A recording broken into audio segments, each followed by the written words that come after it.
All right, guys, it's Craig from Craig's World back with another video. And this morning, I thought that we could talk all things Potomac.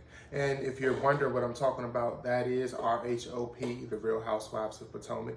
If for those of you who do not know, The Real Housewives of Potomac is one of the franchised housewives shows that premieres on Bravo TV, I believe Sunday at 8 or 9 p.m. Central. I'm going to get my timing right by the time I even get subscribers. This will all be better. I'm sure I'll get better at it.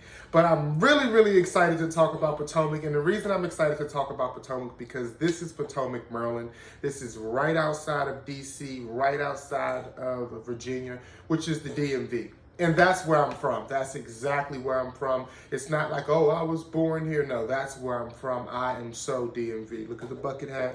You know what I mean? Like, I'm so DMV. I love DC, Maryland, Virginia, and I'm from Prince George's County. I do have friends that live in Potomac, but what's really nice about it is that these are really affluent areas. These are really affluent areas that we're seeing, and it's nice to see my area represented by beautiful, entertaining people. So that's how we'll start off there. So I know a lot about the ins and outs, even just about the personality of just like a DMV mom or just people in the DMV, the culture, or even people in PG County. So I can kind of look at this and understand things from a different point of view. So let's get right into it. So when we think about the Housewives of Potomac, we have to, of course, discuss the cast. We know that the cast consists of the Grand Dame, who is Karen Huger, Gizelle Bryant, Mia Thornton, who is the newest cast addition to this season. This is the 6th season of the Housewives of Potomac. There's also Robin Dixon. There is Wendy Osefo, Candace Dillard-Bassett. Am I missing someone? I feel like I'm missing someone. I might not be. They might have 6. Okay. So that is the cast of The Real Housewives of Potomac. And basically, as far as this season has been going, we'll just break down the last 2 episodes. Okay. All I need to do is look at a clip and my memory will come right back. We don't even have to play it or stream it. For those of you that watched, we can discuss it. So, okay, last Sunday, we see, this was a big thing. We see that Mia Thornton, she kind of addresses Mama Dot, or Miss Dorothy, Candace's mother. And we know there's been a long line of contention going on throughout Candace's story in the years about, you know, Chris and his children and his child support. And what does Chris do? Does he own the restaurant? And first season, Andy Cohen asked her, like, what's the deal with Chris and his restaurant? You know, what exactly does this look like?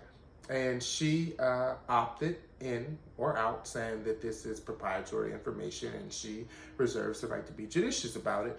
And they let her slide with that. Well, now she's about 2 to 3 seasons in, and we see that her career is taking off. She's obviously getting bookings. She's known around the world. You know, unfortunately, maybe not so much for the best reasons, but she's known, you know what I mean? And so we don't really see much of Chris at that restaurant. We don't really know that Chris still is involved with that restaurant. And so it seems as if now that Candace's career is taken off, you know what I mean, those Bravo checks, now he's coming in a capacity or in a way to manage her. And, you know, I'm just going to tell you, like, where I'm from, in the DMV, where they're at, especially with colored women, they talk about it. Because men, you get up and you go to work. You know what I mean? You have to have a real job. If he had a job and wore off, you know, and reported, you know, wearing a suit to an office and made $150,000 a year, they wouldn't look down on him. I really don't think that they would. Because if you do that in that area, you're doing good. You know what I mean? You're doing good. That's a good salary and that's a good paying job. But I don't know that he even does that. And I don't want to say even, you know what I mean? But I don't know that he does that. And so to be a part of this echelon or this kind of group, or to keep the genre or the series kind of going amongst the heights that it's been standardized at, it's going to be talked about. But in the DMV or in anybody's house, somebody's mom is going to talk about it. And so basically, this brings us to one of the huge highlights of the past 2 episodes.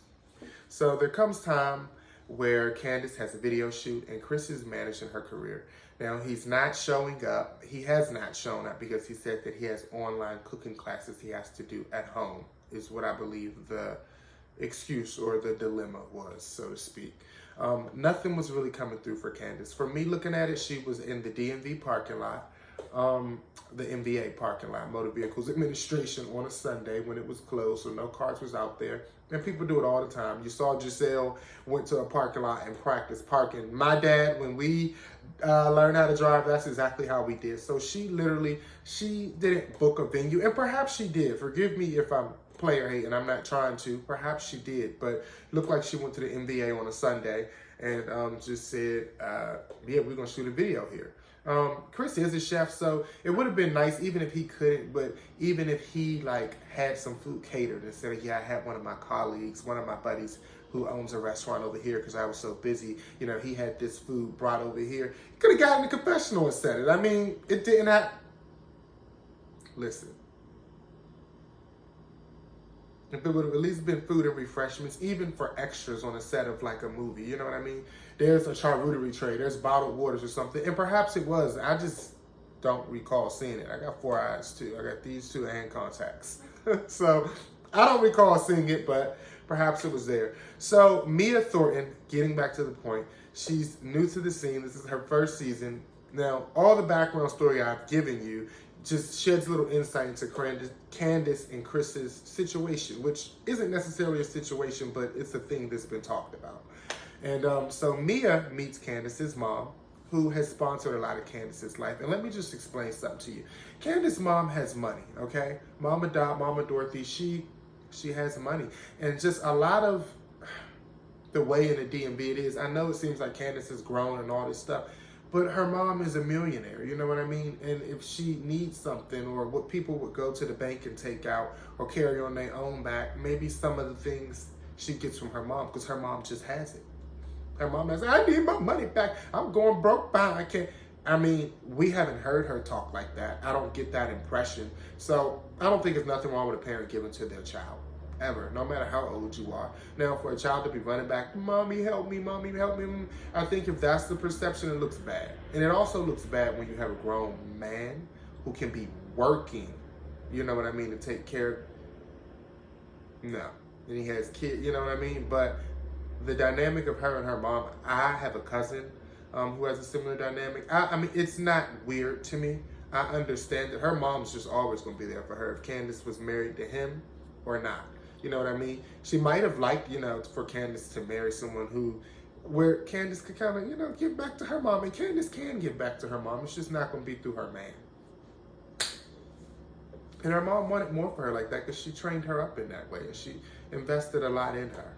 And, you know, and I don't think that Chris is a lost cause. I don't even know that he's lost. I don't even know that we're reading too deep into this. And I don't want to be offensive of anyone because I know where they live too. I'm not saying that in a creepy way, but my uncle and aunt live in that development.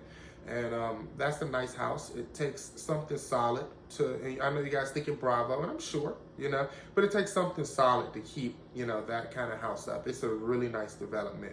My uncle and them actually live behind 2 gates. There's a gate on the development and then like a gate to like their street or section of streets.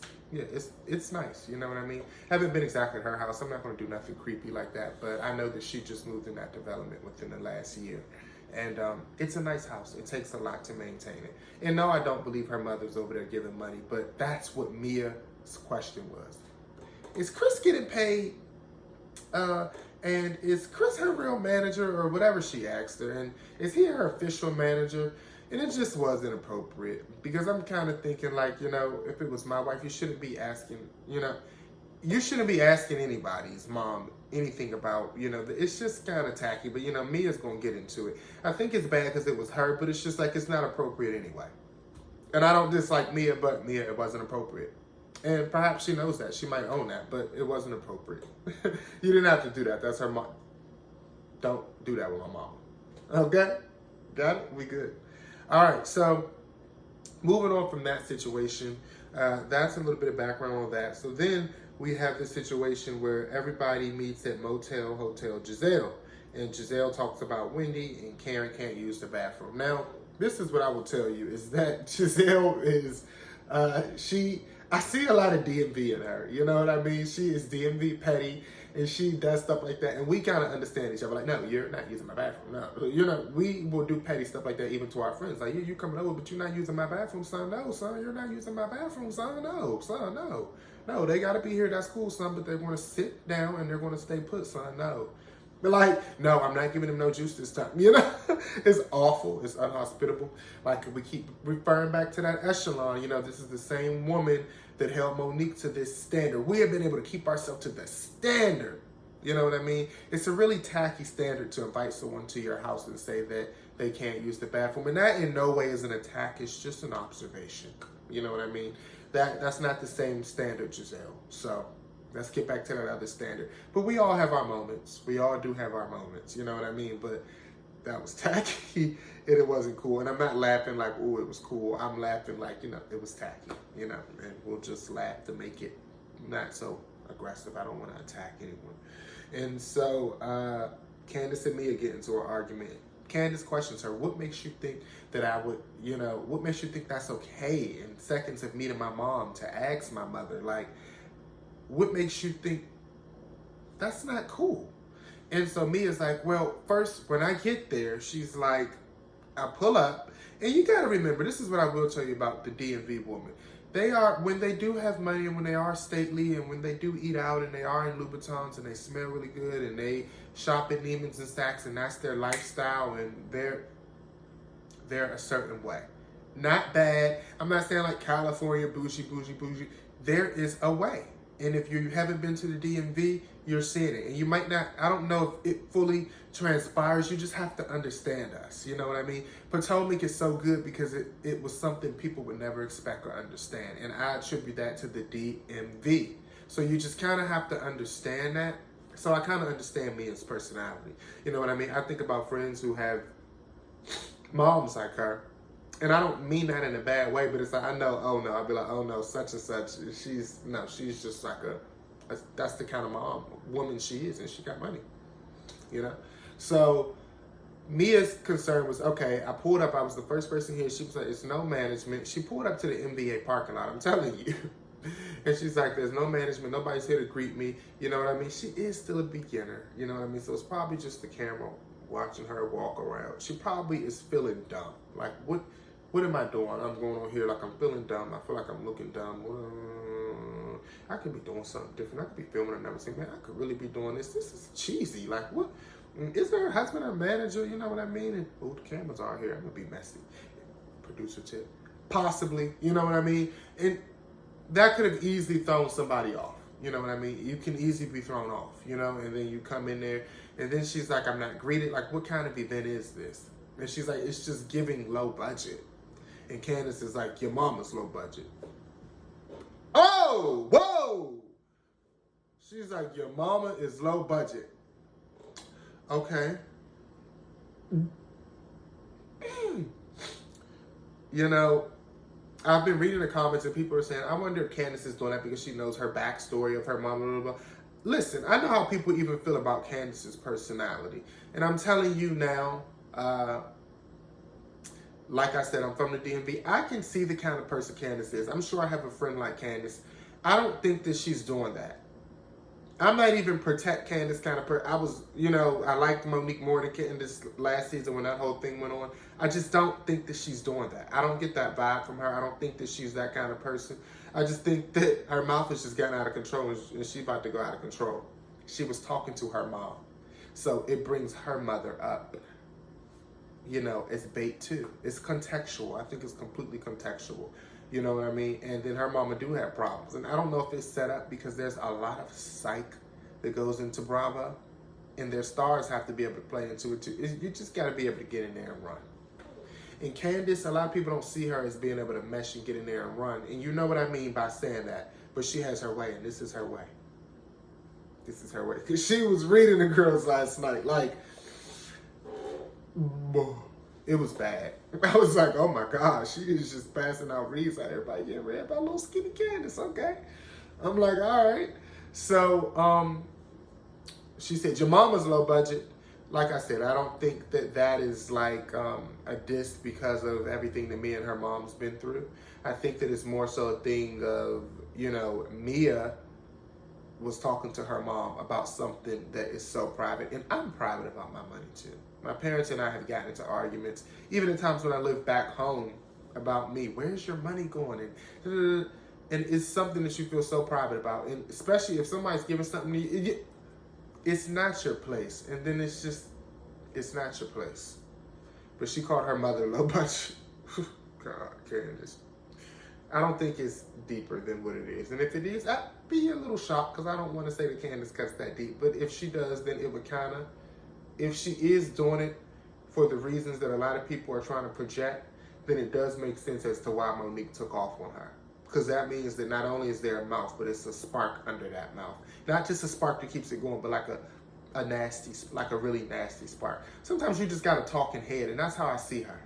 You know what I mean? But if it's that evil spark, then that would mean that she was being malicious and saying this, and that would mean that Monique did take off on her in her own right. That's what that would mean, if that's that. I don't think that that's that, though. All right. What else happened in Potomac tonight? Let's see. Wendy and Robin get into an argument. Robin. So, season 1, I really liked Robin. I thought that she was pretty. She resembles my mom. My mom is light-skinned, blonde hair, green eyes. That's Robin. You know what I mean? Like Gizelle, too. My mom actually looks quite like them. Like, she's very, very beautiful. That's how I always thought of Robin. And Robin used to have somewhat of her own mind and, whatchamacallit, her own thing. What I think, though, now is that Robin has gotten so stuck to Gizelle, it is so annoying. It is so annoying. And I have my own thoughts on Robin, but I won't go as far as to broadcast them. And what I mean by broadcast them is, I won't go as far as to say what, you know, I think her fate on the show should be. It's not my place to say. But I just think that she needs to, like, I'm not saying you have to turn on your friend or not be a ride or die friend, but it's just like, come up with something different. You don't have nothing going on. Like, take one of the TJ Maxx or the Macy meetings so we can see business, Robin, and respect you. Because you denied that, but you full-time on Gizelle. And it's just really, really, listen, I'm very sane and I'm very smart and I'm only telling you what the deal is. Like I said, I'm from the DMV. It's no reason for Robin to be walking around acting like, if that was my mom or any of my friends' mom, we would all be like, your mom is the bed. Why do your mother just follows? Even a little kid. Hold on. Even a little baby could say, Mommy, why does she always follow? Mommy, she's a get-wit. She's not a leader. And that's just, you know, that's just where we're going to go with Robin. Like, that's all I can say.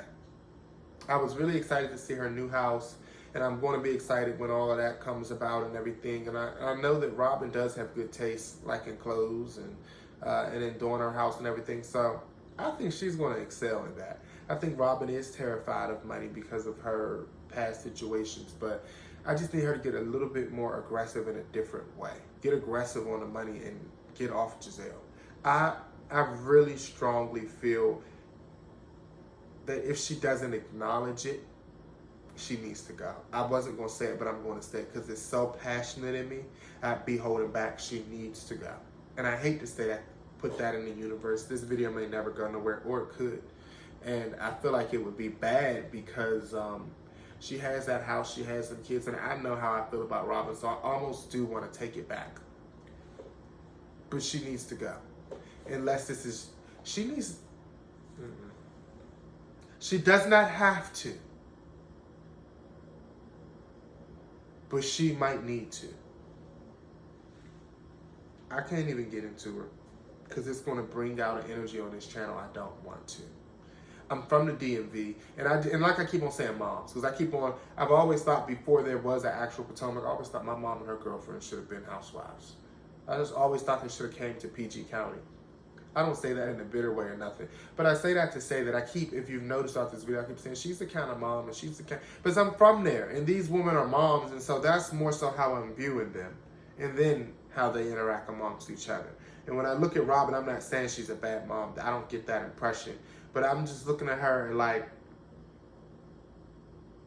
it just tells me there's a person like her, and it translates. Whatever you see through the screen is exactly Robin. Yeah. Okay. We're gonna move on. All right. So next episode, Candace throws something first, seemingly at Mia, and then Mia throws salad at her, and they get to throw in the salad. So we'll get back to that point. But that won't be until next episode. Now, just overall, I'm loving the Grand Dame. I feel like last year was really Karen's breakthrough season when we really saw her be the people's champ and be fair and really do what was right in her own right.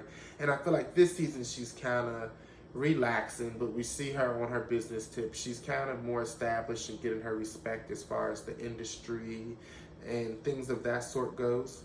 Karen is in Bloomingdale's. Now, a lot of people might not understand this. Let me just let you know that a lot of people might not understand that Karen has a perfume. I don't care if it's just online. I believe it's in store too, but it might just be online in Bloomingdale's.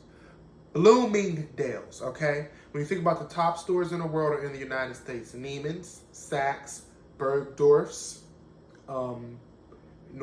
Bloomingdale's, Nordstrom. I'm not even going to get into the Macy's and the Macy's owns Bloomingdale's, but the Macy's or the Lord & Taylor, I don't even know if those are so much a thing anymore. But her stuff is in Bloomingdale's. Bloomingdale's is only in certain malls.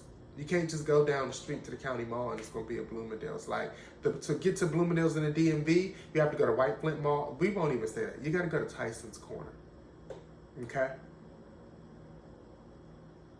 You got to go to Tyson's Corner. It's right next to American Girl. And right when you walk in, it's the Louis Vuitton store. Louis Vuitton store, excuse me. That's not where I got this hat from, actually. I got this hat from my grandmother. But I did get a belt from there. I've got 2 belts from there, actually. Yeah. So, yeah, that's what her perfume is. If you were people know what Bloomingdale's is, but we're not going to fake. We're not going to fake and we're not going to front. And I feel like if it was on Beverly Hills and one of their stuff was going in Bloomingdale's, it would be huge because it's Bloomingdale's. But it's okay. It's okay. Karen's in Bloomingdale's and you can't change it. And whether they acknowledge it or not, I mean, it's been acknowledged, but Karen's in Bloomingdale's. So that's the Grand Dame. That's all I really have on Potomac today. I hope you guys like, subscribe to this video, share it. Please comment, DM me. Let me know what I can do better. Comment, tell me if I need to do more. I'm really just winging it, just trying to get into the swing of things, put videos out there. This was the most natural video for me to talk about or to talk through because I'm really familiar with Potomac. Like I said, I'm from PG County. You know what I mean? I'm from Cheltenham, actually. Cheltenham, Maryland's where I live. Not right now, I live in Pittsburgh, but you know, that's where I'm from. And that's where I visit like every month. Not actually the past couple months, but every other month, you know, besides the past couple. All right, guys, do all the YouTube things. Thank you for watching this video. I hope that you come back and view me. This is Craig from Craig's World, signing out.